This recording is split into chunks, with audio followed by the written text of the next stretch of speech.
नमस्कार दोस्तों, स्वागत है आपका भक्ति शक्ति चैनल पर। यहाँ हम आपके लिए लाते हैं धार्मिक कथाएं, माता महात्मा की कहानियाँ और आध्यात्मिक ज्ञान जो आपके जीवन में शांति और शक्ति लेकर आए। अगर आप भी अपने जीवन में भक्ति और आध्यात्मिक ऊर्जा बढ़ाना चाहते हैं, तो चैनल को सब्सक्राइब करें और बेल आइकन दबाएं। हिंदू धर्म में नवरात्रि के 9वें दिन माँ सिद्धिदात्री की पूजा अर्चना की जाती है। असुरों का संहार करना, देवताओं का कल्याण करना, यही माँ के अस्त्र शस्त्र धारण करने का कारण है। मान्यताओं के अनुसार माता ने यह स्वरूप असुरों का संहार करने के लिए लिया था। इस दिन माता की पूजा अर्चना भक्ति पूर्वक करने से भक्तों के सभी कार्य पूर्ण होते हैं। माँ सिद्धिदात्री की पूजा अर्चना भक्तों की सभी मुरादें पूरी कर देती हैं। माँ सिद्धिदात्री की पूजा के साथ ही नवरात्रि व्रतों का समापन हो जाता है और इस दिन भक्त कन्या पूजन भी करते हैं। मान्यता है कि कन्या पूजन और कन्या भोज कराने से ही माता पूजा को स्वीकार करती है, अन्यथा इस पूजा का फल व्यक्ति को प्राप्त नहीं होता। माँ सिद्धिदात्री अपने नाम के अनुसार ही अपने भक्तों को सिद्धियां प्रदान करती हैं। इनकी 4 भुजाएं हैं। माँ का वाहन सिंह है और यह कमल के पुष्प पर भी विराजमान रहती है। माँ सिद्धिदात्री चतुर्भुजा है और माँ ने अपने 2 हाथों में शंख और चक्र धारण किए हुए हैं, जबकि अन्य 2 हाथ आशीर्वाद और अभय मुद्रा में हैं। माँ को प्रायः श्वेत और पीले रंग के वस्त्र धारण करे हुए दिखाया जाता है, जो पवित्रता और दिव्य कृपा का प्रतीक है। माँ सिद्धिदात्री के पास 8 अलौकिक शक्तियाँ या सिद्धियाँ हैं, जिन्हें अणिमा, महिमा, गरिमा, लघिमा, प्राप्ति, प्रकम, इशित्व और वशित्व कहा जाता है। अणिमा का अर्थ है अपने शरीर को परमाणु के आकार तक छोटा कर लेना। महिमा का अर्थ है अपने शरीर को अनंत आकार तक फैला लेना। गरिमा का अर्थ है अनंत रूप से भारी हो जाना।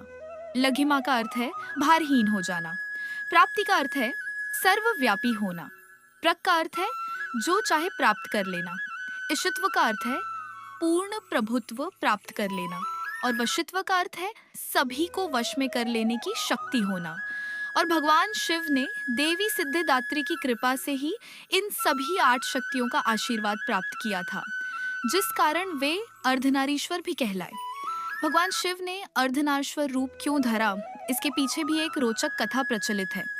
भगवान शिव एक बार योग और सृष्टि की संरचना से जुड़ी बातें सप्तऋषियों को बता रहे थे। इन सप्त ऋषियों में से भृगु ऋषि भगवान शिव जी के परम भक्त थे। योग का यह कार्यक्रम कांत सरोवर के किनारे हो रहा था।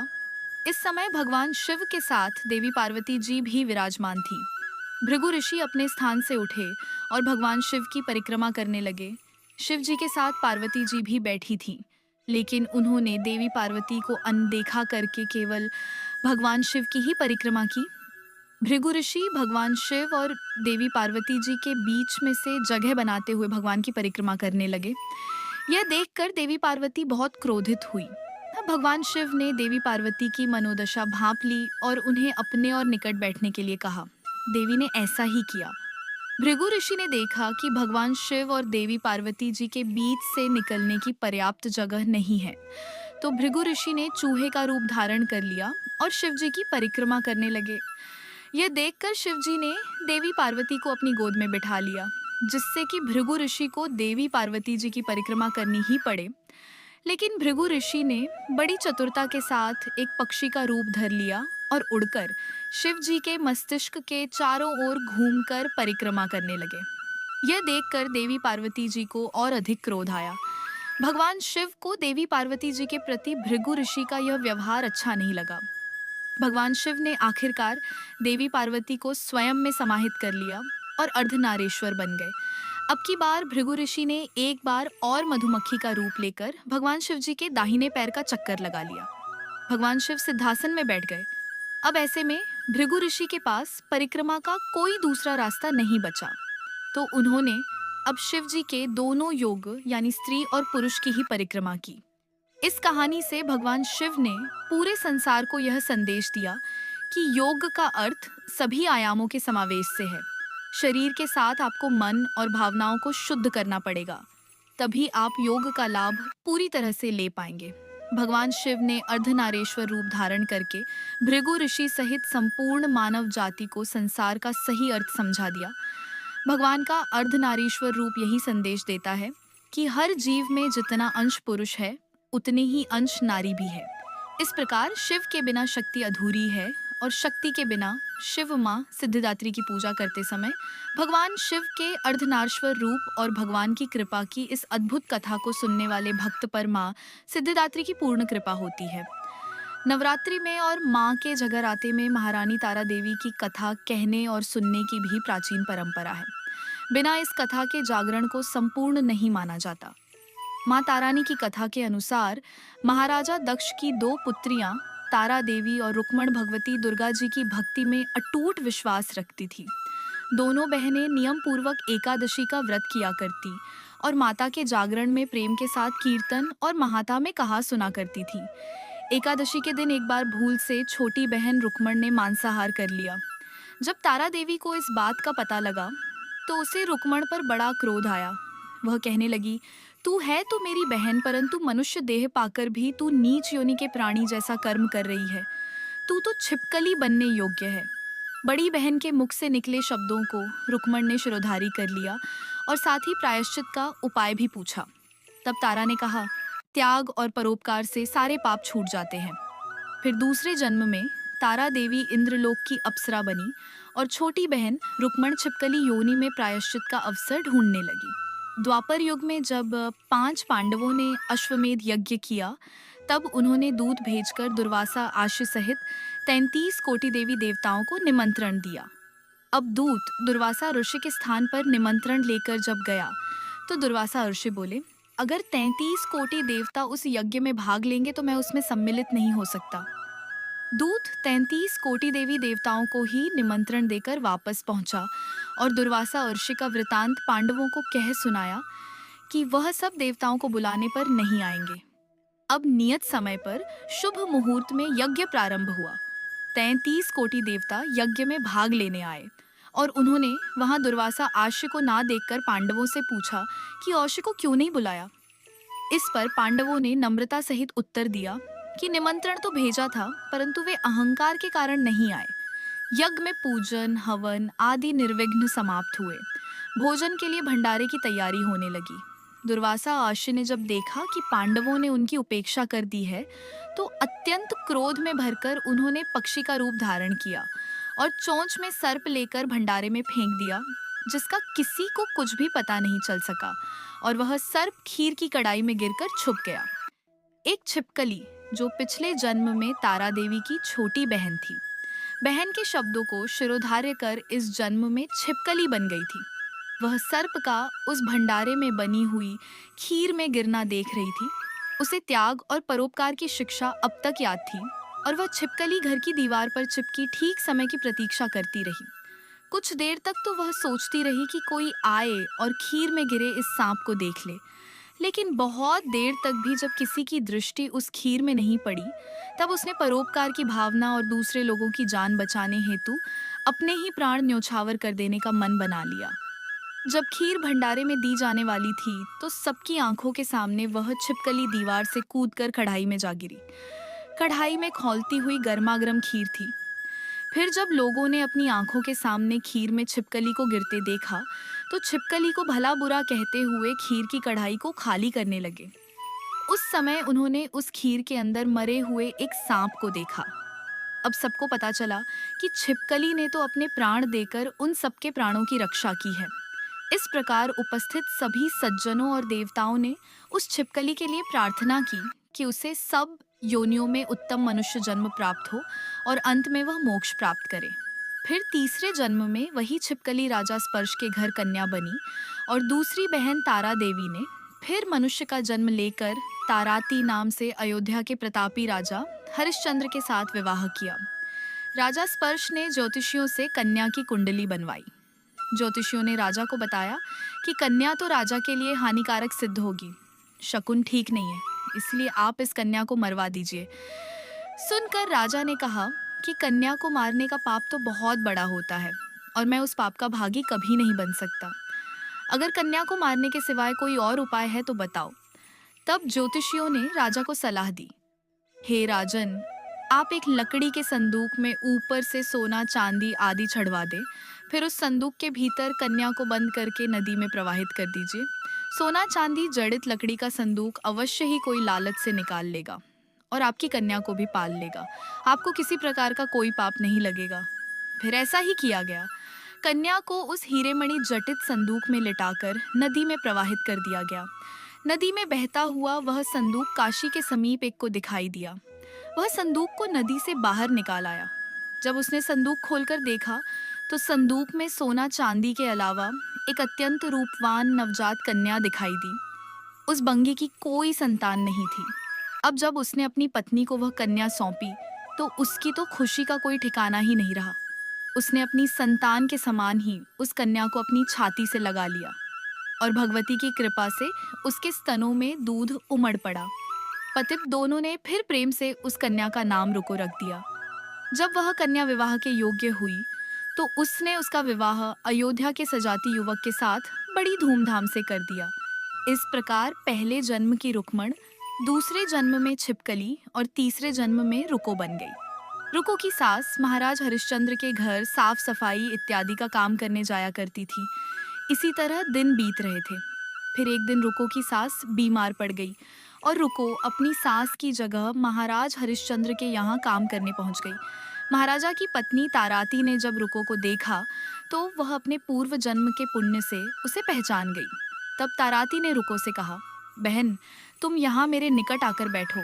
महारानी की बात सुनकर रुको बोली, रानी जी मैं तो नीच जाति की भंगिन हूँ, भला मैं आपके पास कैसे बैठ सकती हूँ। तब ताराती ने कहा, बहन पूर्व जन्म में तुम मेरी सगी बहन थी। एकादशी का व्रत खंडित करने के कारण तुम्हें छिपकली की योनि में जाना पड़ा। जो होना था सो तो हो चुका। अब तुम अपने इस जन्म को सुधारने का उपाय करो और माँ भगवती की सेवा करके अपना जन्म सफल बनाओ। ये सुनकर रुको को बड़ी प्रसन्नता हुई और उसने इसका उपाय पूछा। तब रानी ने बताया कि वैष्णव माता सब मनोरथों को पूर्ण करने वाली है। जो लोग श्रद्धा पूर्वक माता का पूजन और जागरण करते हैं उनकी सब मनोकामनाएं पूर्ण होती हैं।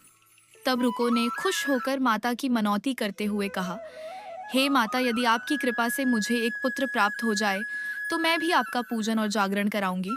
इस प्रार्थना को माता ने स्वीकार कर लिया। फलस्वरूप 10वें महीने उसके गर्भ से एक अत्यंत सुंदर बालक ने जन्म लिया। परंतु दुर्भाग्यवश रुको को माता का पूजन और जागरण कराने का ध्यान ही नहीं रहा। वह भूल गई। परिणाम यह हुआ कि जब वह बालक 5 वर्ष का हुआ तब एक दिन उसे तेज बुखार आ गया और तीसरे दिन उसे माता निकल आई। रुको दुखी होकर अपने पूर्व जन्म की बहन ताराती के पास गई और अपने बच्चे की बीमारी का सारा हाल कह सुनाया। तब तारमती ने कहा, तू जरा ध्यान करके देख कि तुझसे माता के पूजन में कहीं कोई भूल तो नहीं हुई।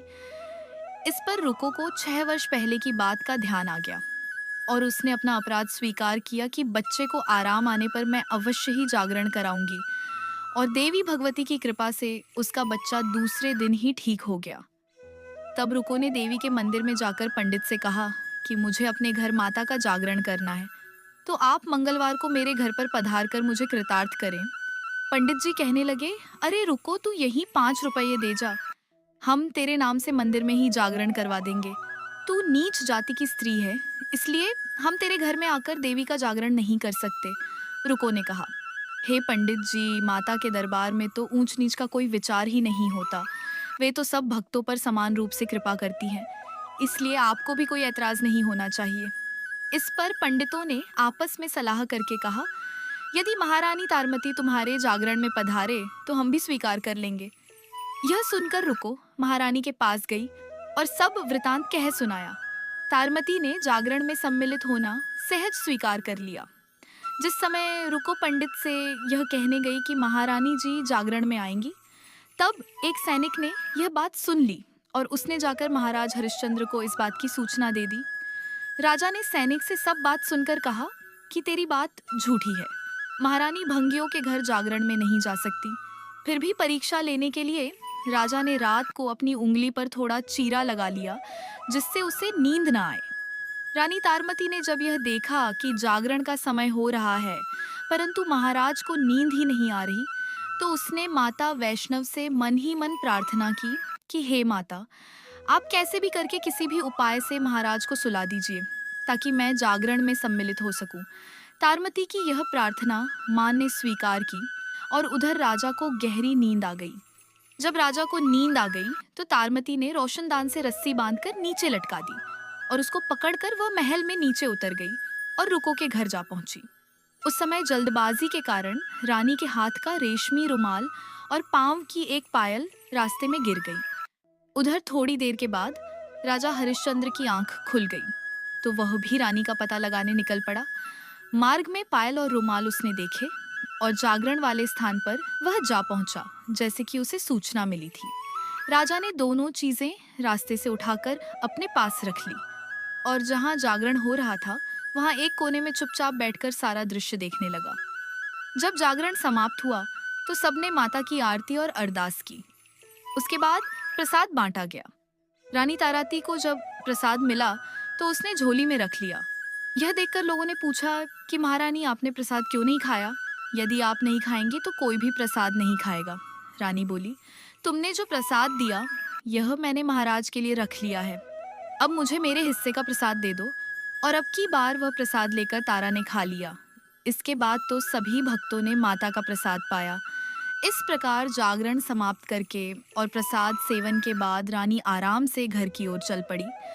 महाराजा ने आगे बढ़ते ही उनका रास्ता रोक लिया और गुस्से से कहा, तूने नीचों के घर का प्रसाद खाकर अपना धर्म नष्ट कर लिया है। अब मैं तुझे अपने घर कैसे रखूं? तूने तो कुल की मर्यादा और मेरी प्रतिष्ठा का भी कोई ध्यान नहीं रखा। जो प्रसाद तू अपनी झोली में रखकर मेरे लिए लाई है, उसे खिलाकर मुझे भी तू अपवित्र करना चाहती थी।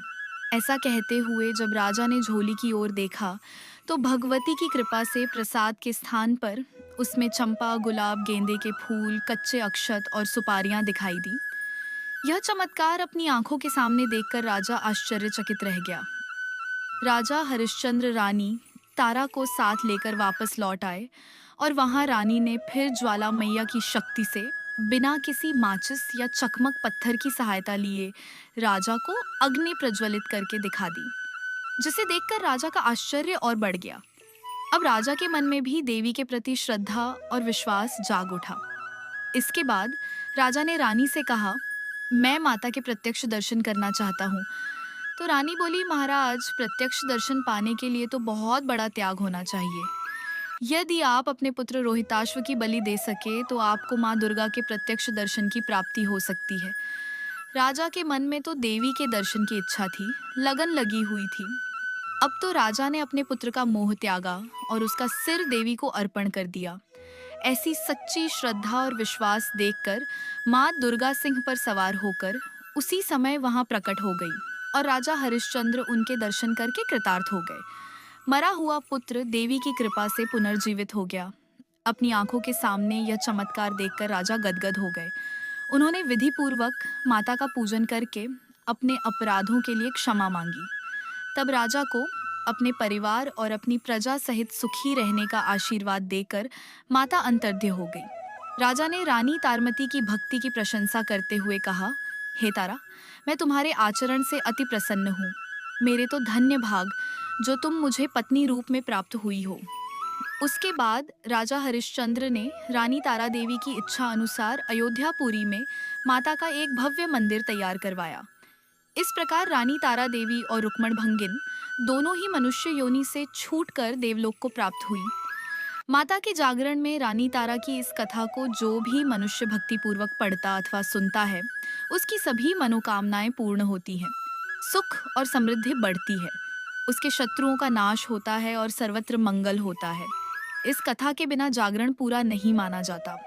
सभी प्रेम से बोलिए, सांचे दरबार की जय, माँ तारा रानी की जय। प्रिय भक्तजनों, अब हम सभी मिलकर माता रानी से क्षमा याचना करते हैं ताकि हमारे द्वारा हुई किसी भी गलती के लिए माता रानी हमें क्षमा कर सके। हे परमेश्वरी, मेरे द्वारा रात दिन सहस्त्रों अपराध होते रहे हैं, अतः आप मुझे अपनी सेवक समझकर कृपा पूर्वक मेरे उन अपराधों को क्षमा करो। ना तो मैं आह्वान करना ही जानती हूँ, ना विसर्जन करना ही जानती हूँ और ना पूजा ही करना जानती हूँ। हे परमेश्वरी, मुझे क्षमा करो। हे सुरेश्वरी, मैंने जो मंत्रहीन, क्रियाहीन और भक्तिहीन पूजन किया है वह सब आपकी दया से पूर्ण हो। सैकड़ों अपराध करके भी भक्त आपकी शरण में आकर केवल जगदम्ब कहकर ही मोक्ष को प्राप्त करते हैं, जिसे ब्रह्मादि देवगण भी पाने में असमर्थ होते हैं। हे जगदम्बिके, मैं अपराधी हूँ, किंतु आपकी शरण में आई हूँ। अतः इस समय मैं दया की पात्र हूँ। आप जैसा चाहो वैसा करो। अज्ञानवश या बुद्धिभ्रम होने के कारण भूल से मैंने जो कुछ भी कम या अधिक कर दिया हो, हे देवी, हे परमेश्वरी, सब अपराध क्षमा करो और प्रसन्न हो। हे जगन्न माता, हे कामेश्वरी, सच्चिदानंद स्वरूपिणी परमेश्वरी, आप प्रेम पूर्वक मेरी यह पूजा स्वीकार करो और मुझ पर प्रसन्न हो। आप गुप्त से भी गुप्त वस्तु की रक्षा करने वाली हो। आप मेरे किए हुए इस जप को ग्रहण करके मेरे सभी अपराधों को क्षमा करो। हे देवी, हे महेश्वरी, आपकी कृपा से मुझे सिद्धि की प्राप्ति हो। जय माता दी।